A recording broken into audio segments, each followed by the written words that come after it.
Сәлеметсіздер ме? Мен Жұмағалиева Гүлсая Нұржанқызы. Тақырыбым әділ болу дұрыс дегенді білдіреді.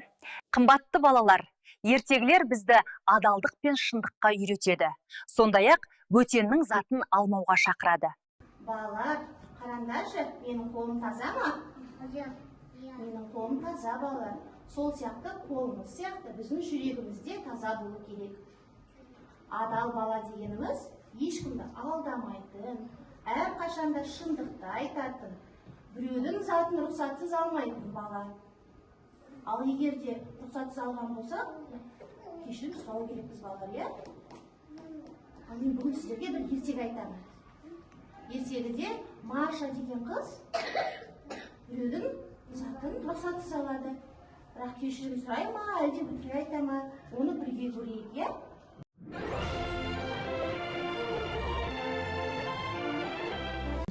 Ертеде орманда бір үй болыпты. Ол үйде аюлар тұрады екен. Әкесі, анасы және кішкентай баласы тұрады екен. Орманда достарына адасып қалған Маша құрбыларын шақырады. Сөйтіп келе жатса, орманда жалғыз тұрған бір үйді көреді. Келіп есігін қағады. Ешкім ашпайды. Тағы да қағады. Ешкім ашпайды. Ішке кіреді. Үйдің ішін тамашалайды.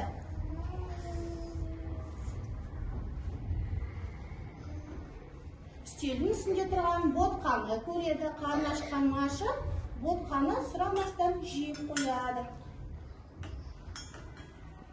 Қарны тойған Маша енді шаршағасын ұйықтап қалады.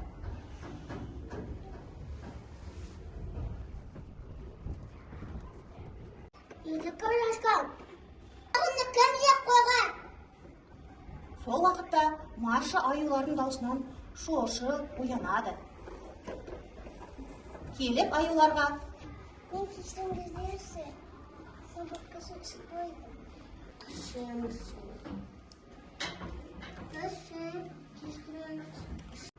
Балалар, қараңдаршы, Маша деген аюдан қанша қорықса да, ол шындықты айтты, адал болды. Жарайсың, Маша. Ал біздің балалар адал ма екен? Оны біз адалдық дүкеніне барып көрейік, иә? Қараңдаршы, біз адалдық дүкеніне келдік. Мұнда түрлі тәттілер, ойыншықтар барлығы бар. Бірақ сатушысы жоқ. Ал енді сендердің адал екендеріңізді көрейік, иә?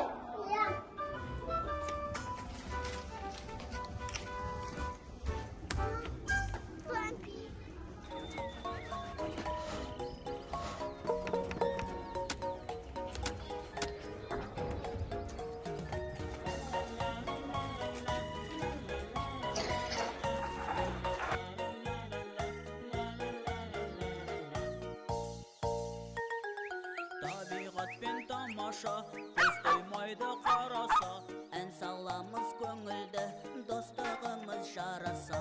Асулардан асайық, жалқаулықтан қашайық, әр күн сайын пайдалы, жақсылық іс жасайық.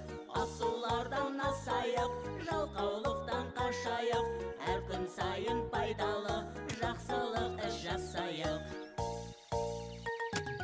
Өлең айтып келеміз, әсем гүлдер тереміз, ана тілін үйретіп, сізге көмек береміз. Асулардан асайық, жалқаулықтан қашайық, әр күн сайын. Бөтеннің заттарын алмаңыз. Назарларыңызға рахмет.